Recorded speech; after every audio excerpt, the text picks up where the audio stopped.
Bom dia, eu me chamo Paulo e estarei realizando neste vídeo um apanhado geral sobre como é entendida a obrigação nos tempos atuais e o seu novo conteúdo. Também chamada de obrigação comum pelo processo, de acordo com Clóvis do Couto e Silva, que disse que o conceito de obrigação é um processo, não no sentido de ciência, mas de movimento. Ou seja, a obrigação não é estática, mas dinâmica. O Código Civil segue a operabilidade, a socialidade e a eticidade. Operabilidade significa que o exercício do direito seja algo fácil para todos. Socialidade é a preocupação com a função social dos direitos civis, que colaboram com a sociedade. Eticidade é o comportamento probo, sendo a ética mínima de convivência jurídica.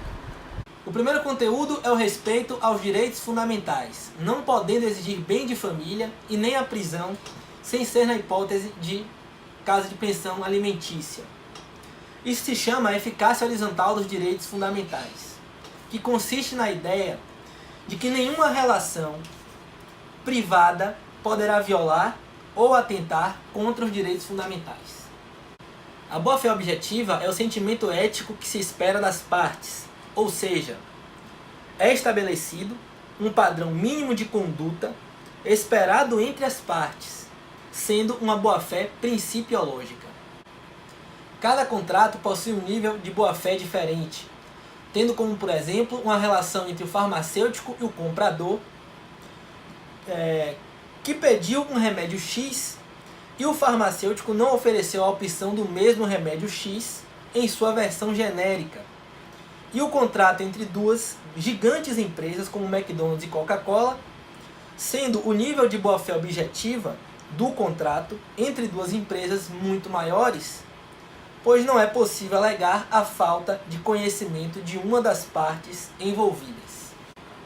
Presente no artigo 113 do Código Civil, significa que toda e qualquer obrigação contratual deve ser interpretada pelo seu sentido ético. É diferente de interpretar, buscar o sentido, pois estabelece deveres anexos de conteúdo ético à boa-fé objetiva. Tais deveres são chamados de deveres implícitos ou laterais, sendo deveres éticos ali presentes, independentemente da vontade das partes. Violação positiva de contrato é quando uma parte cumpre todas as obrigações contratuais, mas acaba não cumprindo um dever anexo, havendo inadimplemento. Um exemplo é quando uma empresa de publicidade estabelece no contrato que serão construídos 20 outdoors de um produto de classe A, mas acaba construindo 20 outdoors em zonas de periferia e da classe C, havendo inadimplemento por violarem a boa-fé objetiva. É a antítese da função integrativa, pois limita os direitos reconhecidos às partes que se mostrarem abusivos.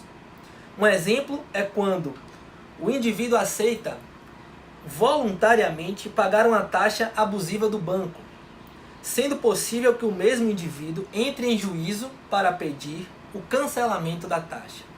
Há situações em que os efeitos da relação podem afetar a sociedade além das partes, e de forma negativa.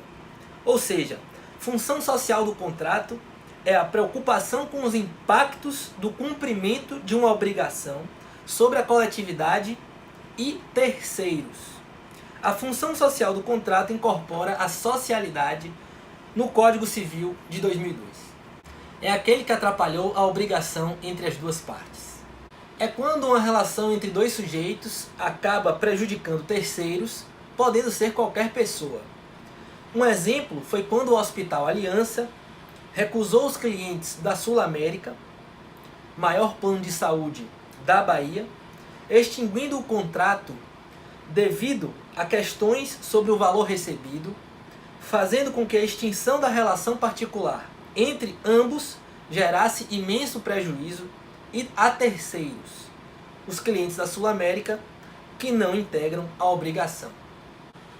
Feita esta breve explanação, podemos concluir que o direito das obrigações, assim como qualquer seara do direito em geral, também se modifica ao longo do tempo. A relação é dinâmica e constante, sendo necessário estar atento às novas exigências e aplicações para que a resolução dos litígios seja a mais razoável possível. Obrigado a todos.